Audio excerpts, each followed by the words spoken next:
ایک بات آپ کو بتاتا چلوں کہ مولانا صاحب کی حمایت کے بغیر ترمیم ممکن ہی نہیں ہے۔ مولانا صاحب نے کہا ہے کہ آپ یہ وارداتیں ڈال کے قاضی صاحب کو بچانے جا رہے ہیں، لہٰذا آپ نے آئینی عدالت لانا ہے، جو بھی کچھ کرنا ہے آپ نے وہ قاضی فائز عیسیٰ کی ریٹائرمنٹ کے بعد کرنا ہے۔ مولانا نے کہا کہ بھائی 1 مہینہ رک جاؤ،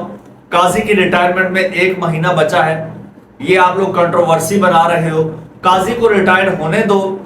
اس کے بعد ہم مل بیٹھ کر جناب کوئی نیا مسودہ، کچھ میں بھی سجیشنز دوں گا، کچھ پی ٹی آئی سے لیں گے، کرا کے ہم ترامیم کر لیں گے، جو ضروری ہیں وہ کر لیں گے، اگر آئینی عدالتوں کا قیام ضروری ہے تو ہم وہ بھی کر لیں گے، ٹھیک ہے، لیکن وہ اس کے بعد۔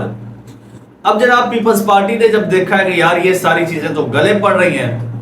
تو پیپلز پارٹی ویسے تو حکومت کا حصہ ہے لیکن برابر کی شریک ہے، بلکہ شاید حکومت سے بھی زیادہ عہدے ان کے پاس ہوں، لیکن اب پیپلز پارٹی نے 2 ٹوک انداز میں جسٹس منصور علی شاہ صاحب کی حمایت کا اعلان کر دیا ہے۔ یہ خبر میرے پاس موجود ہے، ABN نیوز کی خبر ہے، اور خبر کی ہیڈ لائن یہ ہے کہ حکومت کو بڑا دھچکا، پیپلز پارٹی نے واضح اور 2 ٹوک انداز میں جسٹس منصور علی شاہ کی حمایت کا اعلان کر دیا۔ وہ کس طرح سے جی؟ بلاول بھٹو زرداری صاحب نے دوستوں کہا ہے کہ سپریم کورٹ سے متعلق حکومت کی جو تجویز تھی کہ ججز کی عمر جو ہے وہ 67 سال کر دی جائے اور مدت 3 سال ہو تاکہ کسی طرح سے قاضی صاحب کو بچایا جا سکے، JUI کی تجویز تھی کہ ججز کی عمر کی حد جو ہے وہ 65 سال ہی رکھی جائے، یہ بلاول بھٹو زرداری صاحب کہتے ہیں، اور کہتے ہیں کہ حکومتی تجاویز سے لگا کہ کسی کو آؤٹ یا ان رکھنے کی کوشش ہے،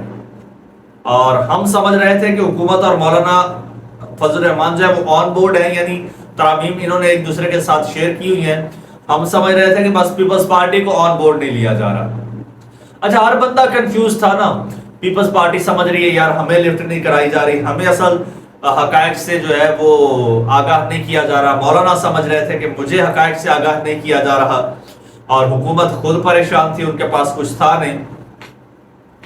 تو وہ کہتے ہیں جی کچا ڈرافٹ پیش کیا گیا جس پر JUI کے زیادہ اور PP کے کم اعتراضات تھے۔ PP کہتی ہے ہمارے بھی اعتراضات تھے لیکن کم تھے، JUI کے زیادہ تھے۔ کہتے ہیں جہاں تک چیف جسٹس کی تعیناتی کا عمل ہے آئین کے مطابق ہے، اور مجھے کوئی شک نہیں کہ آئندہ چیف جسٹس منصور علی شاہ ہی ہوں گے۔ دنیا میں کہیں نہیں ہوتا کہ ججز کا تقرر جو ہے وہ ججز ہی کریں، اور وہ کہتے ہیں کہ پیپلز پارٹی کے ڈرافٹ میں ججز کی عمر سے متعلق کوئی پوائنٹ نہیں تھا، اور حکومت کے ڈرافٹ میں ججز کی عمر سے متعلق پوائنٹ تھا۔ یہ حکومت واردات ڈالنا چاہتی تھی، کہتے تھے کہ بھائی ہم یہ نہیں کر رہے، لیکن یہ پوائنٹ تھا کہ ججز کی عمر بڑھا دی جائے، قاضی کی عمر بڑھ جائے تو ہم قاضی کو جناب بٹھائے رکھیں گے، ہماری حکومت چلتی رہے گی۔ جبکہ پیپلز پارٹی کا مطالبہ تھا کہ آئینی کوڈ بنائیں، عمر بڑھانے کے بجائے کم کریں۔ 2/3 اکثریت سے ججوں کی تقرری کا قانون منظور کرایا، افتخار چودھری نے 2/3 اکثریت کے قانون فیصلے کو واپس کرا دیا۔ اچھا، پھر وہ کہتے ہیں کہ جناب وہ کہتے ہیں کہ جناب آئینی ترامیم کے حوالے سے جناب اسمبلی میں 2/3 اکثریت جو ہے وہ نہیں ہے، اور منحرف اراکین کو ووٹ کا حق دینے کے لیے ہم ترمیم کر رہے ہیں۔ آئینی ترامیم کے لیے ہمیں مولانا فضل الرحمان کا ساتھ چاہیے، نمبر پورے ہو جائیں تو حکومت وفاقی کابینہ میں ڈرافٹ لائے گی، لیکن ابھی تک اس حوالے سے کوئی ڈیولپمنٹ نہیں ہوئی ہے۔ اور وہ کہتے ہیں کہ ان فیوچر اگر مولانا صاحب راضی ہو جاتے ہیں تو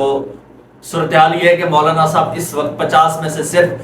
ایک جو ہے وہ اس پہ پوائنٹ پہ راضی ہوئے ہیں، اس کے علاوہ مولانا صاحب راضی نہیں ہو رہے۔ تو دوستو لب لباب یہ ہے